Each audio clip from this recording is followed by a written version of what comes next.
बिस्मिल्लाहिर्रहमानिर्रहीम। सबसे पहले देखते हैं जी पावर वैल्यू क्या होती है। आज का जो हमारा टॉपिक होगा वो शेयर कैपिटल के बारे में होगा कि what is capital, how many types of capital.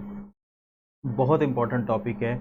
अगर आपने किसी रिटर्न का एनालिसिस करना है या किसी बिज़नेस के बारे में जानना है तो सबसे पहले आपने ये देखना है उसका कैपिटल कितना है, क्योंकि कोई भी बिज़नेस जो अपनी एक्टिविटी करेगा, अपनी जो बिज़नेस की गेम खेलेगा, वो कैपिटल के अंदर रह कर ही करेगा।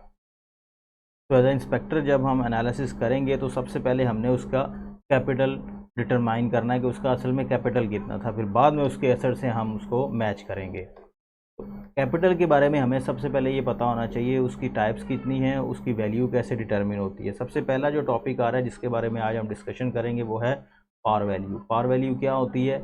जो शेयर कैपिटल के ऊपर प्राइस मेंशन की होती है, जो उसकी फेस वैल्यू होती है या जिस वैल्यू पे वो इशू हुआ होता है पब्लिक के लिए, उसको कहते हैं पार वैल्यू। देखते हैं। The total amount of capital is divided into smaller units. अब एक कंपनी का अगर शेयर कैपिटल इशू उसने करना है तो वो एक ही शख्स को इशू करना उसके लिए बहुत मुश्किल है, क्योंकि इनका शेयर जो कैपिटल होता है वो बहुत बड़ी अमाउंट में होता है। तो वो क्या करते हैं, उसको छोटे पार्ट्स में डिवाइड कर लेते हैं और वो पार्ट्स फिर जो है ना अलग अलग इंडिविजुअल्स को शेयर को इशू कर देते हैं। उन पार्ट्स को क्या कहते हैं? शेयर्स। कैपिटल के छोटे छोटे हिस्सों को क्या कहा जाता है? शेयर्स कहते हैं। Each share is assigned a value in rupees. Her share की एक मार्केट, यानी मार्केट नहीं, उसकी कह लें वैल्यू होती है। वैल्यू होती है उसमें प्राइस में। This value is called the par value, nominal value or face value of share capital. उस कैपिटल की वैल्यू को क्या कहते हैं? पार वैल्यू, नॉमिनल वैल्यू या शेयर कैपिटल। मिसाल के तौर पे आपने एक 100 रुपीज़ का नोट अगर आप देखें तो 100 रुपीज़ के ऊपर लिखा होता है 100 रुपया। वो 100 रुपया क्या कहलाता है? उसकी पार वैल्यू है, उसकी फेस वैल्यू है।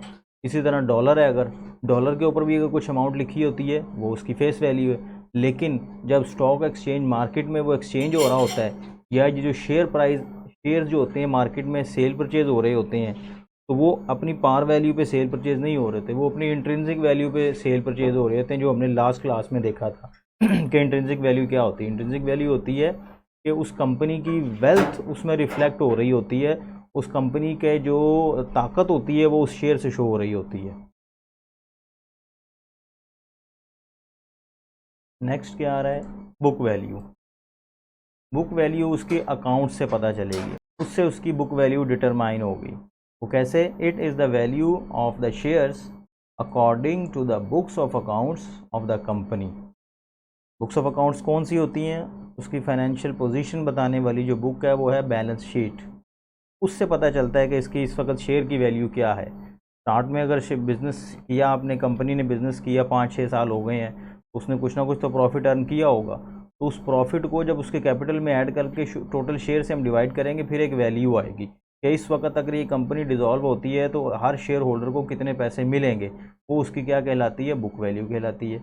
If the company has issued only ordinary share, the book value of an ordinary share is determined by dividing the total owner's equity।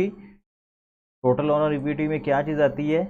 Total owner equity मतलब उसका जो कैपिटल उसने at the start of business लगाया था, और दूसरा profit for the past year, जितना profit उसने अर्न कर लिया उसको उसमें ऐड करेंगे, टोटल ओनर्स इक्विटी बन जाएगी। उसको जब हम डिवाइड करेंगे नंबर ऑफ शेयर्स इशूड, जितने शेयर्स इशूड हो चुके हैं उन शेयर से डिवाइड करेंगे तो वो उसकी क्या आ जाएगी? Book value of the stock. Market value क्या होती है? ये हमने लास्ट भी रिस्क एंड रिटर्न में इसी चीज़ का एनालिसिस किया था कि अगर हमने एक शेयर ख़रीदना है तो उसकी मार्केट वैल्यू क्या होनी चाहिए कि अगर हम उसको परचेज़ करें या सेल करना चाहें। तो market value, this is the value of a share as quoted on the stock price. ठीक है, स्टॉक एक्सचेंज मार्केट के अंदर जो उसकी प्राइस मेंशन की होती है वो उसकी क्या कहलाती है? Market value. क्योंकि वहाँ पर फेस वैल्यू नहीं होती, बुक वैल्यू नहीं होती, वहाँ पर वो वैल्यू होती है जिस वैल्यू पर सेलर और बायर उसको ख़रीदना या बेचने पे एग्री हो जाते हैं। The market value suggest the amount at which the buyer is willing to purchase and seller is willing to sell the shares. The market value is usually not the same as either as the par value और the book value. जब company बहुत ज़्यादा profit में run हो चुकी होती है तो फिर ज़रूरी नहीं कि जो उसकी पार वैल्यू थी वही अब उसकी जो है वो मार्केट वैल्यू भी हो। स्टार्ट में तो कह सकते हैं अभी कंपनी रन हुई है, स्टार्ट हुई है, इस्टेब्लिश हुई है, तो जो उसकी पार वैल्यू है उसी पर मार्केट में सेल परचेज़ होगा। लेकिन आहिस्ता आहिस्ता जब वो अपना बिज़नेस करेगी, कामयाब होगी, तो फिर जो उसकी पार वैल्यू थी उस पर वो सेल परचेज़ नहीं होगा, क्योंकि उसकी इंट्रिंसिक वैल्यू बढ़ चुकी होगी, उसकी इंटरनल वेल्थ इंक्रीज़ हो चुकी होगी। अब उसकी पार वैल्यू तो वो चेंज करने से रहे, अब जो चेंज होगी तो वो उसकी मार्केट जो है ना, डिमांड एंड सप्लाई से उसकी प्राइस चेंज होगी, पार वैल्यू बार बार चेंज नहीं होती। Market value is influenced by anticipation of future profit and political and business conditions. ये वो सिचुएशन है जिससे मार्केट वैल्यू को तब्दील किया जा सकता है, या ये वो फोर्सेस हैं जो मार्केट वैल्यू को चेंज करती हैं, इंक्रीज़ या डिक्रीज़ करती हैं। अब शेयर कैपिटल क्या होता है? सबसे पहले हमने ये पूछ लिया शेयर क्या होता है, उसकी पार वैल्यू क्या है, उसकी फेस वैल्यू क्या है, नॉमिनल वैल्यू, बुक वैल्यू और मार्केट वैल्यू। अब हम चल रहे हैं टाइप्स ऑफ कैपिटल की तरफ कि कितनी किस्म का एक कैपिटल मार्केट में, यानी कि एक बिज़नेस के अंदर अगर आपने रिटर्न आपके सामने आती है, उसके अकाउंट्स आपके सामने आते हैं, तो आपको पता होना चाहिए कि इसमें से कौन सा कैपिटल जो है वो इम्पॉर्टेंट कैपिटल है, या कौन सा कैपिटल इस वक्त एक्टिव कैपिटल है जो बिज़नेस के अंदर इन्वॉल्व है। The total capital is divided into a large number of shares. This pool is called the share capital. जितने नंबर्स यूनिट्स होते हैं वो उसका क्या कहलाता है? Share capital. मिसाल के तौर पे एक कंपनी ने स्टार्ट किया अपना बिजनेस, उसने कहा जी हमें 1 लाख रुपये चाहिए, या उन्होंने 1 लाख रुपये ऑनर ने लगाया। अब उस 1 लाख को वो छोटे छोटे पार्ट्स में डिवाइड कर देंगे, मतलब 1 लाख के अगर आप 10 रुपये के हिसाब से नोट निकालें, 100 रुपये के हिसाब से नोट निकालें, 1000 के हिसाब से एक शेयर की वैल्यू निकालें, तो इस तरह वो छोटे छोटे पार्ट्स में डिवाइड हो जाता है, वो कहलाते हैं शेयर यूनिट्स। और इस टोटल को जब आप सम अप कर लेते हैं वो कहलाता है उसका शेयर कैपिटल। ऑथराइज्ड कैपिटल क्या होता है? It is the amount of capital with which the company is registered. ये वो कैपिटल ऑफ अमाउंट होता है जिसके साथ कंपनी अपने आप को रजिस्टर्ड करवाती है। कंपनी कहाँ रजिस्टर्ड होती है? कंपनी SECP में रजिस्टर्ड होती है, वहाँ पर उसे कुछ अपनी डॉक्यूमेंटेशन देनी पड़ती है। डॉक्यूमेंटेशन के अंदर ये भी लिखा होता है कि हमारा कंपनी का कैपिटल इतना होगा, हम इतने पैसे से बिज़नेस का स्टार्ट ले रहे हैं। ये कुछ लीगल फॉर्मेलिटीज़ होती हैं जो उन्होंने देनी होती हैं, ताकि इस कंपनी की लिमिट देखी जा सके, इसका स्कोप देखा जा सके। अगर कल को लॉस होता है तो ये कितने पैसे जो उसने हमें लीगल रिक्वायरमेंट में दिए हुए हैं, कितने पैसों तक ये लॉस बियर कर सकती है। This capital is mentioned in the memorandum of association. This capital is also known as nominal capital और registered capital। पहला कैपिटल ये आ गया। दूसरा कैपिटल ऑथराइज कैपिटल आ गया। मेमोरेंडम ऑफ एसोसिएशन के अंदर पहले से कंपनी लिख कर देगी कि हमारा जो कंपनी का ऑथराइज कैपिटल है, जो रजिस्टर्ड कैपिटल होगा वो इतना होगा। अब मेमोरेंडम ऑफ एसोसिएशन क्या है? Memorandum of association it is also known as the charter of the company. Charter का मतलब वो लाहा अमल, उसका वो कह लें उसका पूरा तरीका कार, जिस तरीके कार पे कंपनी ने चलना है, किस तरीके से लेन देन करना है, कंपनी का ऑफिस किधर होगा, कंपनी के ऑनर्स कौन होंगे, डायरेक्टर्स कौन होंगे, कंपनी की मैनेजिंग, वो सारा प्रोसीजर उसका क्या कहलाएगा? उसका चार्टर कहलाएगा। तो उसके अंदर उन्होंने ये लिख कर देना होगा कि हमारा कंपनी का रजिस्टर्ड कैपिटल इतना है, हम इतने कैपिटल से, इतने सरमाए से जो है ना वो कारोबार स्टार्ट लेंगे। It set out the limit outside which the action of the company can not go, मतलब इससे बाहर कंपनी जा नहीं सकती। इशूड कैपिटल क्या होगा? अब वही जो उसका ऑथराइज्ड कैपिटल था, रजिस्टर्ड कैपिटल था, उसको क्या करेगी? मार्केट में इशू करेगी। इशू करने का मतलब लोगों से पैसे हासिल करेगी, शेयर होल्डर्स को इनवाइट करेगी कि आप आएँ हमारी कंपनी में इन्वेस्ट करें, हम आपको प्रॉफिट देंगे। वो क्या करेंगे? वो शेयर की जो फेस वैल्यू होगी, जो पार वैल्यू होगी, वो ख़रीद के पैसे इन कंपनी वालों को दे देंगे, इन डायरेक्टर्स को दे देंगे। वही फिर डायरेक्टर्स अपना बिजनेस रन करेंगे और जो प्रॉफिट आएगा वो शेयर होल्डर को डिस्ट्रीब्यूट करेंगे। The shares offered to the general public for the contribution are known as the share issued. General public को जो इशू कर दिए जाते हैं शेयर, इसका एक प्रोसीजर होता है पूरा, किस तरीके से इन्हें इशू करना है वो हमने नहीं देखना, हमने जस्ट सरसरी देखना है कि शेयर इशूड कैपिटल क्या होता है। जो जनरल पब्लिक ने जो शेयर परचेज कर लिए होते हैं वो इशूड कैपिटल होता है। The total par value of such share is called issued capital. The amount issued capital is generally less than the authorized capital. Normally company एक रिजर्व रखती है, एक लिमिट तक रखती है कि हमने सारा ही जो है ना इशू नहीं कर देना, हमने अपना रजिस्टर्ड कैपिटल है उसमें से 80% 70% जितना भी उनको इस वक्त रिक्वायर होता है उतना वो कैपिटल इशू कर देते हैं। मतलब वो पेपर इशू करते हैं, लोग सब्सक्रिप्शन पैसे देते हैं और वो शेयर्स खरीद लेते हैं बैंक के through. The reminder that is difference between authorized and the issued capital as known as unissued capital. जाहिर बात है जो बच गया फिर वो क्या होगा, अनइशूड कैपिटल कहलाएगा हमारा। सब्सक्राइब्ड कैपिटल, सब्सक्राइब कैपिटल वही इशूड से ही हमने इशू कर दिए जी, हमने 100 कैपिटल मार्केट में इशू कर दिए, 100 शेयर इशू कर दिए। अब देखते हैं उसमें से कितने लोग उसको ख़रीदते हैं, कितना पैसा हमारी कंपनी में आता है उन शेयर्स के ही बस। अगर वो सारे 100 के 100 ही सब्सक्राइब्ड हो जाते हैं, मतलब 100 के 100 ही लोग ख़रीद लेते हैं, तो इसका मतलब हमारे सारे शेयर्स इशू जो शेयर्स हैं वो सारे सब्सक्राइब्ड हो चुके हैं, सारे जो है ना वो बैकअप ऑफ मनी हो चुके हैं, हमें पैसा उनका रिसीव्ड हो चुका है। Out of the total number of shares offered issued by the company, that the number of the shares which is taken up by the public is known as shared subscribed। Shares जो subscribe होने का मतलब public ने take up कर लिए हैं, उसकी payment कर दी है। And the total par value of share called the subscribed capital. ठीक हो गया। सब्सक्राइब कैपिटल क्या होगा, जितने शेयर आपने मार्केट में इशू किए उस शेयर्स के बदले में आपको पैसे भी आ गए और वो सारा पैसा आपका क्या कहलाएगा, अब सब्सक्राइब्ड कैपिटल कहलाएगा।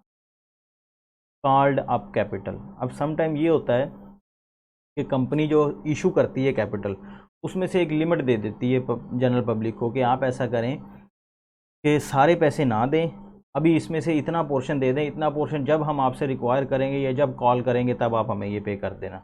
तो वो ऑनर पब्लिक के लिए और क्या चाहिए, वो तो कहते हैं ठीक है हमें हकदार बना लो 100 रुपये का, हमसे अभी 70 ले लो, 30 हमसे जब बाद में ले लेना। तो ये फिर कॉल्ड अप कैपिटल कहलाता है। The company may require payment of the par value either in installment और इन लमसम।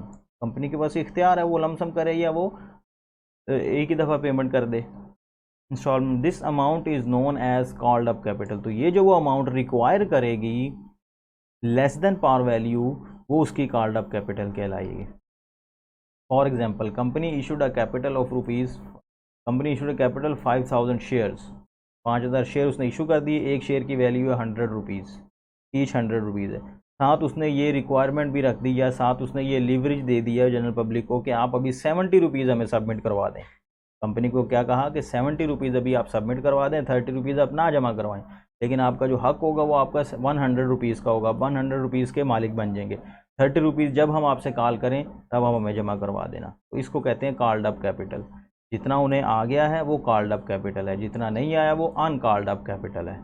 तो नॉर्मली अब ये प्रैक्टिस है नहीं है, प्रैक्टिस यही है जितना इशू हुआ है हमने उसी की सब्सक्रिप्शन लेनी है, वो पूरे के पूरे पैसे आपने एप्लीकेशन के साथ जमा करवाने हैं बैंक में, जितने का शेयर होगा फिर ही आपको जो है ना वो होगा। तो कॉल्ड अप कैपिटल कोई अब नहीं वैल्यू रखता। पेड अप कैपिटल, ये भी अब पिछली वैल्यू से रिलेटेड ही है। The total amount received by the company out of the total called up amount is known as the paid up capital. अब देखें जब कॉल्ड अप की ऑप्शन हम देते हैं जनरल पब्लिक को कि ठीक है आप हमें हमारे शेयर ख़रीद लें और इतने पैसे हमें दे दें, उन पैसों में से जो पैसे हमारे अकाउंट में आते हैं कंपनी के अकाउंट में आ जाएंगे वो क्या कहलाएगा, पेड अप कैपिटल कहलाएगा। मतलब उससे भी कम, एक तो इशू हो गए, इशू में हमने कंपनी ने लिवरेज दे दी कि आप 70 रुपीज़ दे दें 100 की बजाय, अब 70 से भी अगर कम आ गया तो फिर वो हमारा पेड अप कैपिटल कहलाएगा। अगर ज़्यादा आ गया तो भी पेड अप कैपिटल है, 70 से कम आया तो भी पेड अप कैपिटल। मतलब एप्लीकेशन आती है ना, एप्लीकेशन के बाद सिक्रोनाइज होता है कि कितने शेयर हमने अब इशू करने हैं, किन किन के एप्लीकेशन को रिजेक्ट करना है, किन किन की एप्लीकेशन वापस करनी है हमने। Now a day the total par value of the collected at the time of application and such practically there is no calls in arrear. मतलब अब ये प्रैक्टिस नहीं चलती है कि जी आप इतने पैसे दे दें, ठीक है आपको हम हक सारे का सारा 100 रुपये का हक दे देते हैं तो वो आपका 100 रुपये का शेयर ही आपका हो गया। अब ऐसी प्रैक्टिस नहीं चल रही है। Presently the subscribe capital, called up capital, paid up capital are in the same amount. मतलब जो सब्सक्राइब आपने करना है उसी के इवज़ आपने पैसे देने हैं, उतने ही पैसे देने हैं जितनी उसकी पार वैल्यू है, फेस वैल्यू है। लेकिन टाइप्स का आपको पता होना चाहिए, अगर कोई टाइप किसी कंपनी के रिटर्न में आ भी जाते हैं तो आपके नॉलेज में होना चाहिए कि इस कैपिटल का क्या मतलब है। अब रिज़र्व कैपिटल क्या आता है। रिज़र्व नाम से ही लग रहा है कि जो चीज़ हमने एक लिमिट एक अनसर्टेनिटी को मीट करने के लिए, नागहानी सूरत को देखने के लिए हमने जो है ना वो रखा हुआ अमाउंट, उसको रिज़र्व कैपिटल कहेंगे। It is the portion of the subscribed capital which the company through a special resolution reserve to call in the event of winding up. Winding up क्या होती है जी? वाइंडिंग अप कहते हैं company का close up. Company wind up हो रही है, close हो रही है, बंद हो रही है, तो ऐसा कैपिटल जो बंद होने के वक़्त कॉल किया जाएगा शेयर होल्डर से, उसको कहेंगे reserve capital. Assume that 4500 shares of ₹100 are subscribe. ठीक है जी, आपने इतने इशू किए, 4500 शेयर इशू किए, 100 रुपये का एक शेयर की वैल्यू, साथ ही आपने एक उनको लीवरेज दे दिया। The company decided to call 70 per share. उन्होंने कहा जी हम सिर्फ 70 रुपीज़ अभी आपसे रिसीव करेंगे, या अभी आप हमें 70 रुपीज़ दें, बस 30 रुपीज़ कॉल पे रखें। Pass the special resolution to effect the ₹30 पर share will be called up in the event of the winding up, कि जब कंपनी वाइंड अप होगी तब हम आपसे ये जो है ना 30 रुपीज़ कॉल करेंगे, और तब आप पाबंद होंगे ये 30 रुपीज़ पे करने के, शेयर होल्डर को ये कह रहे हैं। और ये पहले उनकी resolution, special board of director की मीटिंग में ये रेजोल्यूशन तय होगी कि हम ये करने लगे हैं, तो हमें इस चीज़ की इजाज़त दी जाए। The company said to have reserve capital of this, जो भी अमाउंट बनेगी 4500 ज़रब 30 बनेगी, तो ये इसकी जो भी अमाउंट बनेगी ये उसका रिज़र्व कैपिटल कहलाएगा। असल में ये होगा तो कैपिटल, लेकिन इसको वो यूटिलाइज़ नहीं कर सकेंगे जब तक कोई अनसर्टेनिटी ना हो जाए। तो ये एक छोटा सा एक कैपिटल्स के बारे में इंट्रोडक्शन था। तो आपने जो है ना अपनी तैयारी भी भरपूर करनी है, आपने सिर्फ इन वीडियोस या इन लेक्चर्स पे नहीं रहना। ये तो जस्ट आपको एक हिंट है, आपको एक ट्रैक दिया जा रहा है कि आप इन चीज़ों को तैयार कर लें। इसके अलावा भी अगर आपको कोई हेल्पिंग मटेरियल मिलता है तो आप उसको ज़रूर देखें। जैसे कि कंपनीज एक्ट है 2017, पहले 1984 हुआ करता था, अब ये रिप्लेस हो गया, 2017 आ गया। तो उसके अंदर भी आपने कंपनी से रिलेटेड, डायरेक्टर से रिलेटेड, बोर्ड ऑफ डायरेक्टर से related, limited company, types of company से रिलेटेड भी आपने चीज़ें तैयार करनी है, क्योंकि अकाउंटिंग के अंदर उसकी भी ज़रूरत होती है। तो बस यही ठीक है। नेक्स्ट इंशाल्लाह मिलते हैं आपसे अगली वीडियो में, तब तक के लिए अपना ख्याल रखिएगा। अल्लाह हाफ़िज़।